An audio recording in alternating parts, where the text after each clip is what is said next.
আসসালামু আলাইকুম। আমাদের জমির ধানগুলো যেভাবে কাটা হয়েছে, কাটার পর আমরা আমাদের সেই খলার মধ্যে বা মাঠের মধ্যে উঠিয়েছি। আপনারা হয়তো বা ইতিমধ্যে আপনারা জেনে গিয়েছেন, আমরা অন্য ভিডিওতে বলেছি। তো সেখানে যাওয়ার পরে পাশে একটা ব্রিক ফিল্ড ছিল, সেখানে আমরা একটা জমির মধ্যে নেমে গেলাম।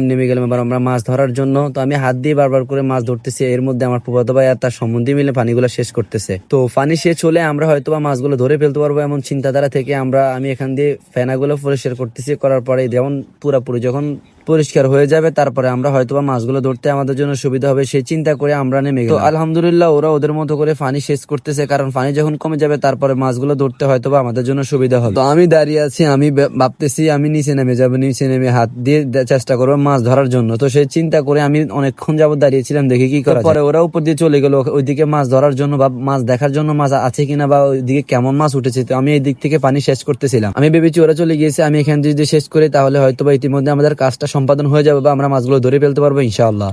তো আমি আমার মতো করে কাজগুলোকে চালাই যাচ্ছি, আমি আমার মতো করে পানিগুলোকে শেষ দিয়েছি। তো আমরা এই দিক থেকে আমরা যখন ধানগুলোকে বের করে রোদের মধ্যে দিয়েছিলাম, দেওয়ার পর আমি এক্সট্রা সময়টাকে কাজে লাগানোর চেষ্টা করেছিলাম। আসার পর এইদিকে যখন চলে আসছি তখন আমার ফুফাতো ভাই বলতেছে আসো আমরা মাছ ধরবো। তার সাথে এসে আমি মাছ ধরা শুরু করলাম। আমি হাত দিয়ে ধরতেছিলাম, দেখতেছিলাম মাছ আছে কিনা।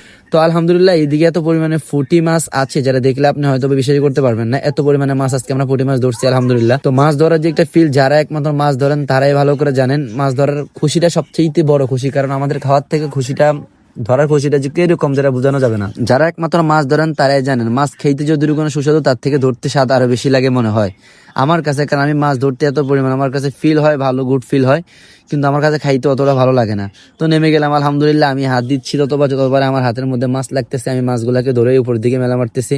এদিক থেকে আমাদের রাসেল আমার ক্যামেরা করতেছে, তাকে বলতেছিলাম যে মাছগুলো তুমি এক হাতে ক্যামেরা ধরো, এক হাতে মাছগুলো ধরো। তো এক হাতে মাছগুলো ঠিক করার কারণে আমাদের ক্যামেরাটা হয়তো বা এলোমেলো হয়ে গিয়েছে। তো আমি যতবার হাত দিয়েছি আলহামদুলিল্লাহ ততবার আমি মাছ পেয়েছি। আসলে আমাদের গ্রাম অঞ্চলে একটা সৌন্দর্য আছে, যারা গ্রামে যারা থাকেন তারা ভালো করে জানেন। গ্রামের সৌন্দর্যটা আসলে সবাই উপভোগ করতে পারে না, তবে গ্রামে যারা থাকেন একমাত্র তারাই বুঝেন গ্রামের উপভোগটা কেমন। সেই জন্য শহরের জীবন ছেড়ে অধিকাংশ মানুষই গ্রামে চলে আসেন। তো আলহামদুলিল্লাহ আমরা ভালো মাছ পেয়েছি, তারপর আমরা 3 ভাগে ভাগ করে মাছগুলোকে নিয়েছি। আপনারা আপনাদের জন্য দোয়া করবেন, আল্লাহ তাআলা রব্বুল আলামিন যেন আমাদের প্রত্যেকটা চাওয়া এবং প্রত্যেকটা স্বপ্ন পূরণ করে। আসসালামু আলাইকুম রহমতুল্লাহ।